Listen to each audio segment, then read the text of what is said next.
दलित समाज के पूर्व आईएफएस अधिकारी को राम मंदिर ट्रस्ट का महासचिव, विपक्ष सदमे में।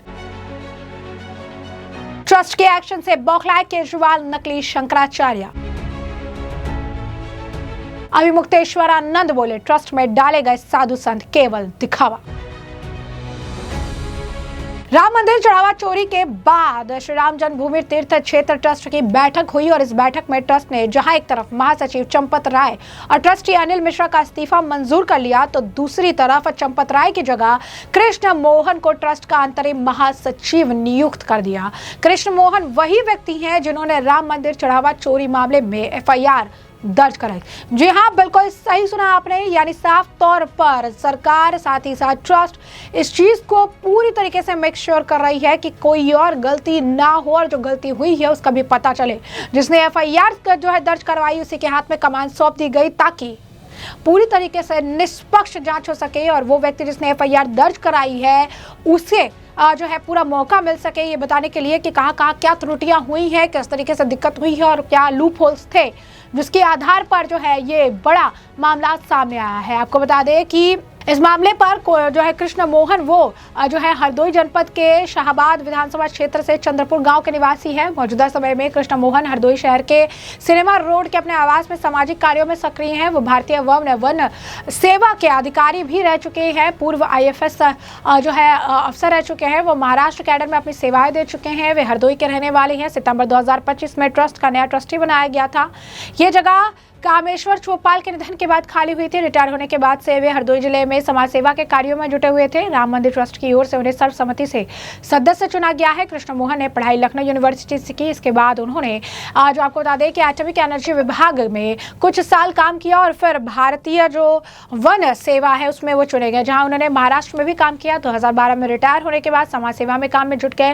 पहचान के चलते ही उन्हें ट्रस्ट में जगह मिली है। कृष्ण मोहन का चयन कर ट्रस्ट में स्पष्ट कर दिया कि दलित समाज का प्रतिनिधित्व तो बरकरार रहेगा। ट्रस्ट की ओर से औपचारिक घोषणा करते हुए कहा गया कि कृष्ण मोहन का शामिल होना समाज के व्यापक प्रतिनिधित्व की दिशा में अहम कदम है। ट्रस्ट के अंतरिम महासचिव की जिम्मेदारी संभालते हुए कृष्ण मोहन ने कहा कि जो कुछ हुआ है हम उसे आहत है, सभी को कष्ट हुआ है, राम भक्तों को कष्ट हुआ है। अब कहीं ना कहीं प्रबंधन और संचालन में कुछ कमियां रह गई थी, जिसका फायदा लोगों ने उठाया। मेरा प्रयास रहेगा अभी जहां जहां लूप होल्स है उसे सबसे पहले बंद करना होगा ताकि दोबारा ऐसा ना हो। चढ़ावा चोरी के आरोपियों को सजा दिलाना प्राथमिकता है। उन्होंने कहा कि ट्रस्ट और प्रबंधन की कमियों का फायदा उठाया गया। हम उन कमियों को दूर करेंगे ताकि दोबारा ऐसी घटना नहीं हो। इससे यकीनन समाज में अविश्वास पैदा हुआ है, लेकिन हम विश्वास को दोबारा स्थापित करेंगे। कृष्ण मोहन ने कहा, मैं पूरा प्रयत्न करूंगा। समाज में जो माहौल बना है इसके हमारे न्याय की छवि धूमिल हुई है। मेरा प्रयास रहेगा कि हम सभी न्यासी लोग इस धूमिल छवि को सही करने का प्रयास करेंगे। कृष्ण मोहन की नियुक्ति को लेकर जहां एक तरफ तारीफ की जा रही है तो दूसरी तरफ विपक्ष और शंकराचार्य जो है फर्जी शंकराचार्य अभिमुक्तेश्वरानंद की बौखलाहट देखने को मिल रही है। इस नियुक्ति को लेकर आपको बता दें कि दिलीप मंडल ने बाकायदा पोस्ट किया। उन्होंने लिखा कि मोदी युग अद्भुत है। ये मोदी युग में ही संभव हुआ कि दलित परिवार में पैदा हुआ एक व्यक्ति के राम मंदिर का सारा कामकाज संभाल लिया। वे काबिल और अनुभवी हैं, उनमें नेतृत्व क्षमता है और अब वहां से कोई समस्या नहीं होगी। विवाद खत्म हुआ, आप सब लोग अपने अपने काम पर लौट जाइए, ठीक है। उन्होंने उसके बाद एक और पोस्ट में लिखा, माता शबरी के नाम 9 नवंबर 1989 को राम मंदिर की नींव की पहली ईंट एक दलित व्यक्ति ने रखी थी। आज राम मंदिर का सारा कामकाज जो है आम सहमति से एक रिटायर्ड दलित अफसर को सौंप दिया गया। अब सब उनके मार्गदर्शन में होगा। मंगल कामना है। वहीं आपको बता दें कि केजरीवाल और बाकी आप कह सकते हैं जो विपक्षी नेता है, जो कांग्रेसी हैं, उनको इस बात से दिक्कत हुई। पहले इनको ये था कि दलित विरोधी तमाम जो है बयान देते थे। ये कहते थे कि जो है दलित विरोधी हैं, तमाम जो है बयान देते थे कि बीजेपी वाले ऐसे हैं वैसे हैं, तमाम चीज़ें कहते थे। लेकिन आज जब ये एक्शन लिया गया, जब आप कह सकते हैं कि एक दलित को ही सारा काम काज जो है दिया गया है, तो इस बात से भी इन्हें तकलीफ है। अरविंद केजरीवाल जो है इस मामले पर भी पोस्ट करते हैं। वो लिखते हैं कि हिंदू सनातनी को इस्तीफा नहीं, कड़ी सजा चाहिए। इस्तीफा लेकर उसे बचाने की कोशिश मत करो। यानी यहाँ पर भी संतुष्टि नहीं है। ये कह रहे हैं कि उसे बचाने की कोशिश मत करो। वहीं आपको बता दें कि अभिमुक्तेश्वरानंद का बयान भी सामने आया। उन्होंने कहा कि आग के लिए आग बढ़ रही थी तो उसमें पानी के छींटे मारे गए हैं। ये मुद्दा काफ़ी बढ़ रहा था, इसी वजह से इसे जो है चुप कराने के लिए, इसे कम करने के लिए सारा सब कुछ किया गया है। इस्तीफे से कुछ नहीं होगा।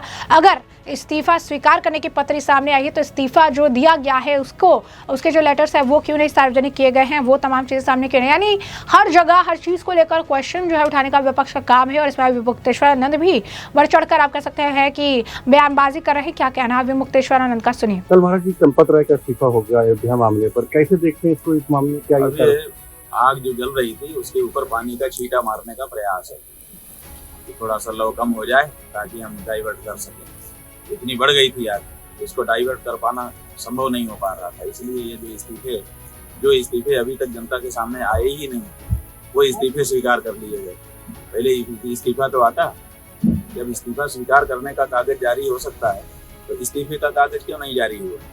लेकिन अभी तक इस्तीफे के कागज जारी नहीं हुए और इस्तीफा स्वीकार कर लिया गया। केवल इस्तीफा दिखा करके जो लौ जल रही है उसको ठंडा करने का प्रयास किया जा रहा है। लेकिन जो आस्था भंग हुई है, जो विश्वास पे चोट लगी है, वो इतनी सरल नहीं है कि आप एक अपने आदमी का इस्तीफा करवा दो और उससे खत्म हो जाए। इसके पुनः स्थापन में तो अभी बहुत कुछ करना बाकी है। अगर भला अच्छा होता कि इस ट्रस्ट को समाप्त कर दिया जाता और धर्माचार्यों का एक ट्रस्ट बना करके उनके जिम्मे कर दिया जाता। सरकार निगरानी जरूर रखती कि भाई हम निगरानी करेंगे, आप लोग कुछ गड़बड़ी करेंगे तो हम पकड़ेंगे, तो ये बहुत अच्छा हो जाता कि धर्म के अनुसार धर्माचार्य उसका संचालन करने लगते और सरकार निगरानी पक्ष हो जाती, तो दोनों एक दूसरे के लिए अच्छे हो जाते, वहाँ पे अच्छा काम होने लगता। लेकिन ये सब ना करके केवल कुछ इस्तीफा लेके, और जो जिन लोगों को नियुक्त किया गया है वो भी, उनका भी चरित्र कोई ऐसा प्रांजल तो है नहीं, अब उनको लाके बैठा दिया गया। वो भी तो आपके कार्यकर्ता ही हैं। आपका ये कार्यकर्ता फेल हुआ, आप उसको दूसरे काम में लगा देंगे यहाँ से हटा के, और हम लोग समझेंगे कि बड़ा उसके ऊपर कार्यवाही हो गई। ये सब बेकार है। ब्रजभूषण शरण सिंह ने बहुत बड़ा बयान दिया कि हम शुरू से इसीलिए मंदिर में दर्शन करने लगे। वो आदमी जैसा भी है लेकिन बहुत सही है, क्योंकि राम जन्मभूमि के आंदोलन से पूरी तरह से जुड़ा रहा, और जब उसने देखा कि इसका दुरुपयोग हो रहा है तो अपने आप धीरे से अलग हो गया। इतने पास में रहता है अयोध्या के, और 4 साल से दर्शन करने नहीं गया। अभी इस बात को उसने जब खुलासा किया तब लोगों का ध्यान गया। इसका मतलब है कि उसके मन में कितनी बड़ी पीड़ा होगी, और वो कितनी बड़ी पीड़ा को लेकर के जी रहा होगा कि जिस मंदिर के लिए उसने आंदोलन किया, अपनी जवानी दी, उस मंदिर के बनने के बाद दर्शन करने तक नहीं जा रहा है। समझिए महाराज जी, भाजपा वाले अलग अलग आरोप लगा रहे किसी पार्टी का प्रचार कर रहे हैं, कैसे देखते हैं? ऐसा है कि अगर गाय हमारी पार्टी है तो हम अपनी गाय पार्टी का प्रचार कर रहे हैं कि गौ माता की रक्षा के लिए वोट दो, तो इसमें क्या दिक्कत है? या कोई किसी पार्टी का प्रचार नहीं कर सकता? अगर पार्टी का कोई प्रचार कर रहा है तो आप बताइए इसमें क्या गलत है? आपकी पार्टी का नहीं कर रहा है, इस बात का दुख है आपको, तो आप वो कहिए कि मेरी पार्टी का क्यों नहीं कर रहे हैं, मैं बड़ा दुखी हूँ। ऐसा ना कह करके अमुक पार्टी का कर रहे हैं इसके लिए। अरे हम किसी पार्टी का प्रचार नहीं कर रहे हैं, हम तो गौ माता की रक्षा के लिए लोगों को जागरूक कर रहे हैं, जो कि आपका मुद्दा था। असल में हम आपका मुद्दा लेकर के निकले हैं, क्योंकि आप इस मुद्दे पर फेल हो गए। इसलिए अब हमको मतदाताओं से सीधे बात करनी पड़ रही है, मजबूरी है हमारी। अपने करनी पर तो जरा ख्याल करो कि तुमने जो कहा उसको क्यों नहीं किया। धन्यवाद। तो जैसा कि आपने उनका बयान सुन लिया है, वहीं आपको बता दें कि इस पूरे मामले को लेकर स्वामी गोविंद देव गिरि जी महाराज, जो ट्रेजरर भी है श्री राम मंदिर जन्मभूमि तीर्थ क्षेत्र ट्रस्ट के, तो उनका भी बयान सामने आया। उन्होंने ये एक बार फिर से कहा कि चंपत राय को हम ये नहीं कहेंगे कि उनकी गलती है। उन्होंने इतने समय तक जिनको विश्वास पात्र माना, जिन पर विश्वास किया, जिसे पाला पोसा, सारी चीज़ें की, उनको जो है उन्होंने उन्हें धोखा दिया है। उन्होंने ये सारी चीज़ें की है, जिसको लेकर अब जांच जो है चल रही है। एसआईटी में बहुत सारे खुलासे होंगे। क्या कह रहे हैं वो सुनिए। गोपाल राव जी को अभी हम लोग बुलाते थे निमंत्रित के रूप में, अभी वो निमंत्रित के रूप में नहीं आएंगे, उनको उसके ऊपर रोक लगा दी। महाराज जी, चंदा गणना को लेकर क्या कुछ बदलाव भी किए गए हैं? क्या परिवर्तन किए गए हैं? निश्चित रूप से इसमें आमूलचूल परिवर्तन होगा अभी होगा। महाराज जी गोपाल जी का जो मंदिर में हस्तक्षेप वो नहीं रहेंगे। महाराज जी क्या कहेंगे? लगता नहीं आपको कि आपने कहा मुझे ट्रस्ट के और लोगों पर विश्वास था, कि आपके साथ विश्वासघात हुआ है? ट्रस्टियों ने विश्वासघात नहीं किया है, ध्यान रखना। ये विश्वासघात जो हुआ है ये हमारे चंपत राय जी के, जो स्वयं एक अत्यंत श्रेष्ठ महापुरुष है ऐसा हम मानते हैं, उन्होंने गलत लोगों का विश्वास किया और उन लोगों को इतने वर्षों तक अपने पास पाला। उन लोगों के द्वारा किया गया ये ट्रस्ट का विश्वासघात। चंपत राय जी की ओर से वीडियो जारी की गई और कहा गया कोई उल्लेखनीय बात नहीं है, ये ऑडिट चल रही है। उसके बाद जो है अब इस तरीके का कृत्य हो रहा है, क्या कहेंगे? वो उन्होंने अपनी कल्पना से दिया होगा। महाराज जी, कुछ लोगों का आरोप है कि कुछ लोगों ने चंपत राय जी से शिकायत की फिर उन लोगों को काम से हटा दिया गया, वो लोग ये प्रश्न आपको प्रश्न चंपत राय जी से पूछना चाहिए, ये मुझे नहीं पूछना चाहिए। वो तो अभी तक सामने ही नहीं आए। हाँ, तो हम उनसे पूछेंगे। आने वाले समय में क्या कुछ और लोगों पे कार्रवाई होगी? क्या ट्रस्ट के कुछ और लोगों को हटाया जाएगा जिनकी जिम्मेदारी बनती होगी? और नैतिकता के आधार पर एसआईटी का अंतरिम रिपोर्ट आया है, एसआईटी का पूर्ण रिपोर्ट आएगा। एसआईटी जैसा निश्चित करेगी और सरकार या न्यायालय जैसा निश्चित करेगा, वैसे वैसे होता रहेगा, वैसे वैसे होना चाहिए। और जो भी अपराधी होंगे उनको दंड मिलना चाहिए। अयोध्या के जो साधु संत जो आप पे सवाल उठा रहे हैं, उस पर आप कुछ कहना चाहेंगे? अयोध्या के साधु संत मुझ पर क्या सवाल उठा रहे हैं? वो कह रहे हैं कि जब जिम्मेदारी आपकी थी तो आप कभी मेरी जितनी जिम्मेदारी आप सिग्नेचर, आप कह रहे हैं कि हमको सिग्नेचर करने की पावर नहीं थी, तो ऐसे फिर आप वहाँ से चीजें चलाते थे। जब आपकी बात ही नहीं सुनी जाती थी तो पद में रहने का क्या मतलब? मेरी बात सुनी नहीं, सुनो मेरी बात ठीक से बोलो। मेरी बात नहीं सुनी जाती थी ऐसा मैंने नहीं कहा है। मैंने ये कहा है कि मैं प्रवास में रहता हूँ और इसलिए हस्ताक्षर करने के लिए मैं निरंतर उपलब्ध नहीं रहता हूँ, इसलिए किसी के हस्ताक्षर थे उसमें मुझे आपत्ति करने का कोई कारण नहीं था। महाराज मंत्री की नियुक्ति क्या ये माना जाए कि आदरणीय सदस्य जो नए महामंत्री की नियुक्ति परमानेंट है कि ये अभी के ट्रस्ट के निर्णय के अनुसार ये अंतरिम है, ये आगे ट्रस्ट के निर्णय के अनुसार परमानेंट भी हो सकती है, लेकिन आज की स्थिति में ये अंतरिम है। महाराज जी, चंपत राय और अनिल मिश्रा जी ने ये कहा कि इस्तीफा दिया कि जांच पूरी हो जाने तक हम पद पे नहीं बने रहेंगे। आज उनका इस्तीफा मंजूर हुआ है, तो क्या जांच पूरी होने, फाइल क्लोज होने के बाद उनके ट्रस्ट में वापसी का रास्ता खुलता है? ऐसी कोई बात नहीं। अच्छा, एसआईटी में कई ऐसे लोगों के नाम आए, 8 लोगों के नाम आए जिसको जो लोग जेल जा चुके हैं, लेकिन एसआईटी भी जांच कर रही है, कह रही है कि बैंक कर्मचारियों के नाम भी एफआईआर में हम शामिल करेंगे और वहाँ पे जो गार्ड थे उनके नाम भी शामिल होंगे। क्या उनके खिलाफ भी कार्रवाई होगी? आप एसआईटी जिनके खिलाफ कार्रवाई करने के लिए कहेगी उनके खिलाफ कार्रवाई होनी चाहिए। आप लोगों की तरफ से एफआईआर दर्ज करवाई जाएगी? आप लोगों की तरफ से एफआईआर दर्ज करवाई जाएगी? वो पहले कराई गई है ना, तभी तो एसआईटी हुई है। महाराज जी, ट्रस्ट के सदस्य दिनेंद्र दास जी, उन्होंने डॉक्टर अनिल मिश्रा और गोपाल राव दोनों पर गंभीर आरोप लगाए थे। हाँ। उनका कहना था कि इनकी संलिप्तता, इनकी वजह से ही सारा काम हुआ और इसकी वजह से दिनेंद्र दास जी महाराज आज उपस्थित थे और उनके कहने के अनुसार और ट्रस्ट के निर्णय के अनुसार गोपाल राव जी अभी इसमें नहीं रहेंगे। महाराज जी, क्या एसबीआई से जो करार चल रहा था वो भी बंद हो जाएगा? हाँ, वो एसबीआई बैंक की भी तो संलिप्तता है, कहीं ना कहीं बैंक की भी लापरवाही है, करार बंद हो जाएगा। बैंक की जिम्मेदारी तो ये निर्णय मुझे अकेले को करने का अधिकार नहीं है, ये ट्रस्ट निर्णय करेगा। लेकिन हाँ, आगामी बैठकों में हो सकता है। आम सूचना के लिए बता दीजिए कि बतौर कोषाध्यक्ष आप ट्रस्ट के काम को या ट्रस्ट के कोष को कितना देखते थे, कैसे ओवरसी करते थे? मैं ट्रस्ट के कोष को पूरी तरह देखता था। मैं स्वयं आता नहीं था, लेकिन हमारे पुणे कार्यालय के हमारे सहयोगी चार्टर अकाउंटेंट्स जो मेरे स्वयं के वहाँ के कोषाध्यक्ष हैं, उनको भेज और वे आकर के महीने में 5 दिन यहाँ पर रहते थे, सारे हिसाब जांचते थे। उन्हीं के कारण मैं निश्चिंत रह पाता था। और यहाँ पे इसलिए मेरा उस पर ध्यान नहीं था, ऐसी बात नहीं है। वी वर्क बाय डेलीगेशन, किसी को भेज करके हम काम करवाते हैं, उस प्रकार का काम ठीक चल रहा था। तो जैसा कि आपने उनका बयान सुन लिया, इस मामले पर लगातार संतों का जो बयान है वो सामने आता रहा है। इस मामले पर आपको बता दें कि महंत दिनेंद्र दास जो है उनका बयान भी सामने आया है। वो ट्रस्टी हैं श्री राम जन्मभूमि के। उनका भी कहना है कि जो लोग भी इस मामले से जुड़े हुए थे वो सब आए हुए थे। राम लला को लेकर जो भी था, चंपत राय का रेजिग्नेशन जो है एक्सेप्ट किया गया था और उसके बाद हम आगे बढ़ गए थे। यहाँ पर साफ तौर पर हमें समझ में आया कि उनकी तरफ से गलती नहीं थी, लेकिन जिन लोगों पर उन्होंने बहुत भरोसा किया, चंपत राय ने बहुत भरोसा किया, उन लोगों ने ही भरोसा तोड़ने का काम जो है किया है। शायद उन्होंने भी इसे कभी सोचा नहीं था। क्या कहना है उनका, और सुनिए। चंपत राय अनिल मिश्रा इस्तीफा दे दिए थे, वो स्वीकार हो गया।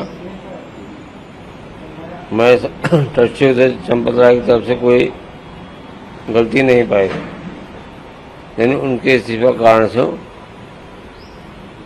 सब मानने के लिए तैयार हो गए।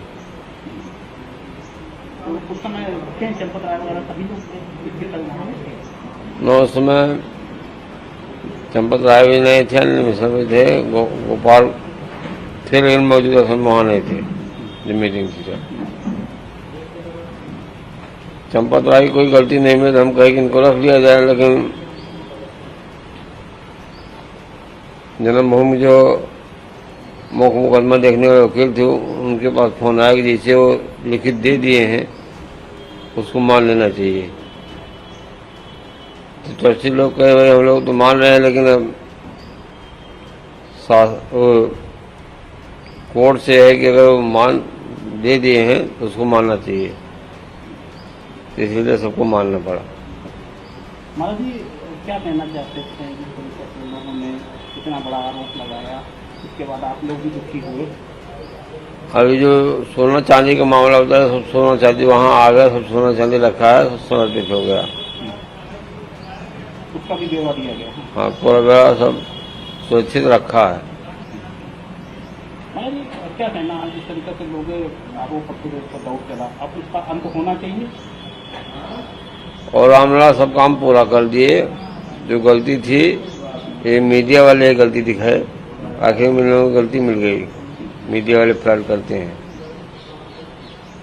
महाराज जी अब उनके स्थान पे किसको बनाया गया है? वो चंपत राय जी के स्थान पे उनके स्थान पर कृष्ण मोहन को लिखा गया, वो उसमें पूरा सुरक्षित पैरवी कर रहे हैं, पूरा हिसाब देख रहे हैं। अब आगे किस तरीके से काम आप लोग आगे बढ़ाएंगे? और सदस्य लोग बनाए हो ऊपर भी वो करेंगे, पूरा हिसाब देते रहेंगे। उनके साथ कोई गोपाल की कोई जरूरत नहीं, आप अकेले सब कर लेंगे। गोपाल के बारे में कोई निर्णय हुआ? गोपाल कोई नाम नहीं, लेकिन गोपाल की सबसे ज्यादा गलती गोपाल की ही थी। अनिल मिश्रा के साथ जो भी काम चल रहा था, अनिल मिश्रा गोपाल दोनों साथ में ही थे। अगर अनिल मिश्रा की गलती है तो गोपाल की उससे ज्यादा गलती है। गोपाल अनिल मिश्रा को कोई सहयोग नहीं किए।